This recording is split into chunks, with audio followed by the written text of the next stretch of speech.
The video that I made a little while ago called Prude was the most vulnerable and scariest thing for me to share on the internet ever. And it made me feel really good to share something that vulnerable and to find that they appreciated it.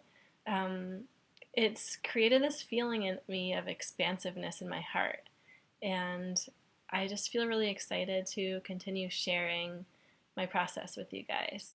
So I want to give you a little update.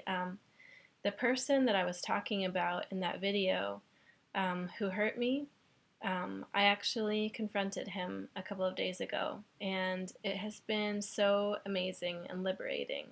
I've been feeling so empowered and happy and just excited about life and excited about my ability to set boundaries and protect myself and express myself. And so I want to make a video about confronting people because I think it's a really powerful tool to have in your arsenal, especially as a woman, but for anybody, to be ready and willing to confront people when they've crossed your boundaries. Okay, I'm somebody who lived most of my life feeling like it was impossible to talk about that stuff. I really felt like I just couldn't do it, and I would let stuff build up in relationships, and it's never good when that happens. One way or another, it's got to come out. What I've learned eventually through experience is that no matter what kind of a relationship it is, if stuff is building up, it's not like by not talking about it, it's going to go away. That never happens. If you want it to go away, the only way to do that is to talk about it as soon as possible. One thing I just want to say is that when somebody's really harmed you, it's not always safe and appropriate to confront them right away. It really depends on the situation, and I think that you know for yourself whether this is somebody that it's safe for you to confront, or maybe you need to do more healing before you're ready to do that, or maybe you need to have somebody with you to make sure that they're not going to hurt you again. I felt like I was ready to talk to him about this, so that's why I did it. So here's a couple tips. Number one, see them as a whole person with good parts and bad parts, not just as a bad evil monster. Okay, so it's easy when somebody has hurt you to just see them as a bad evil monster, and if you come at them with that point of view, they're probably not going to be able to hear what you're saying because they're just going to feel attacked, and nobody wants to feel attacked, and nobody thinks of themselves as a bad evil monster. This person is a complex person who has needs and desires, and they have pain and fear, and whatever they did to hurt you, they probably did it because of their own needs and fears and not because they wanted to hurt you. And if you can recognize that when you're talking to them, it's going to make it a lot easier for you guys to actually connect with each other, which is going to mean that there's a better chance that there's going to be a positive outcome. Along those lines, number two is tell them something that you appreciate them. Right off the bat, when you're looking at them as that whole person with good parts and bad parts, let them know what those good parts are that you're seeing. He appreciated that, and that helped us to connect with each other. And it makes it even more powerful when you tell them what they've done that hurt you, and when you tell them that it's not okay, and when you set boundaries with them. It's much more powerful when you've connected with them as a person first, and when you've acknowledged that you know that they are a whole person and that there are good things about them, but there is this thing that they're doing that's not okay. People are much more likely to listen to you when you talk to them that way. Number three is that if at all possible, give them the benefit of the doubt that their intentions were good and that they want to do better, and that this conversation that you're having with them is for you to help them to do better. Sometimes it's hard to give people the benefit of the doubt, especially when they've really hurt you. And honestly, maybe they don't deserve it, but even if they don't deserve it, it still helps if it's possible for you to just give them a little bit, like there's the tiniest possibility that maybe they're not a total monster and maybe they actually don't want to be hurting people, but it's happening by mistake. It's just another way that you can make them more receptive to you. Number 4 is engage with them. So don't like come at them and attack them, but actually engage with them as if you want to come up with a solution together as a team. So you're basically like asking them to join you in solving this problem. And again, that puts them in a position of more empowerment and respect. So you're connecting with them. You're saying, "Hey, I know that you're a real person and that you have all kinds of things going on inside of you, and some of them are really cool.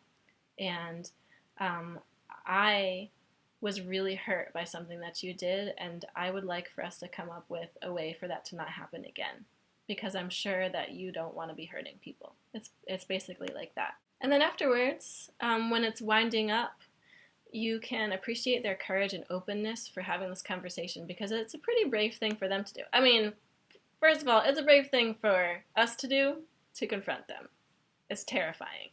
I almost passed out when I was waiting for this guy to show up to the meeting. Literally, like I had to put my head between my knees.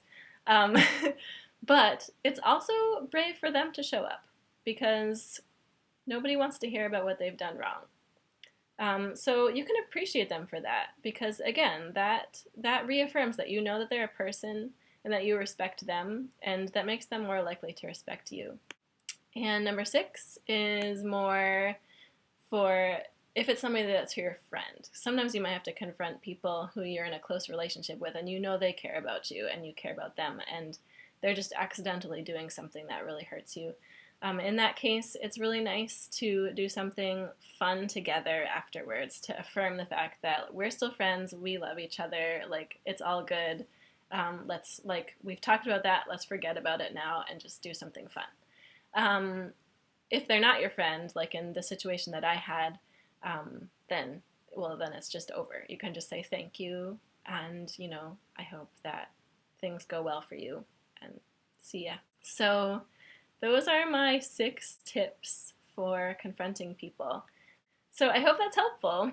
I would love to hear anything that you want to share about your experiences with confronting people, whether it went well or it didn't go well, or if you have any questions, maybe I can be helpful. Oh, I just want to add that, just in case there was any confusion, that in the situation like the one that I was in, where this is somebody who seriously violated my boundaries and who I do not want a relationship with in any way. Just because I was really nice and respectful doesn't mean that I can't also still have very clear and firm boundaries. So I just wanted to say that in this situation, I said to him very clearly, like, what you did is not okay, like, and you need to not do this to anybody else. And I also said to him, I don't want for us to dance together, and I don't want for us to hug, and I don't want for you to touch me. And basically, there was a point where he asked if we could be friends or something, and I said I could see us being friends at the point when I knew for sure that you weren't going to do this to anybody else or to me, and I imagine that's going to take a lot of time and a lot of work. And I held that very firmly, and at the end of the meeting, he asked for a hug, or he expressed that he would like to hug, and I said thank you for asking, instead of just doing it, and I would prefer that we didn't. And then he listened to that, and we said goodbye, and he left. And I feel really good about that. So I just want to say, it seems like sometimes it can seem impossible to set boundaries like that. And I think part of it is, like, if you're like a nice person, you care about people, you don't want to be like a mean, bad person, and it feels like it's mean and bad to tell somebody not to touch you, or to tell somebody that they've assaulted you and it's not okay. Those are pretty heavy things to have to say to somebody. And the magic of it is that you can totally say those things with respect, and you can say, hey, I appreciate the good parts of you, and you assaulted me, and that's not okay, and don't ever touch me again. It's fucking amazing. It's like a superpower. And I highly encourage you to hone your skills at being direct like that, because that's what protects you and that's what makes you free and that's what makes you safe in this world, because there are a lot of people, they'll prey on the people who aren't able to do that, unfortunately. And so the best thing that we can do is to strengthen our voice. Okay, love you. Bye.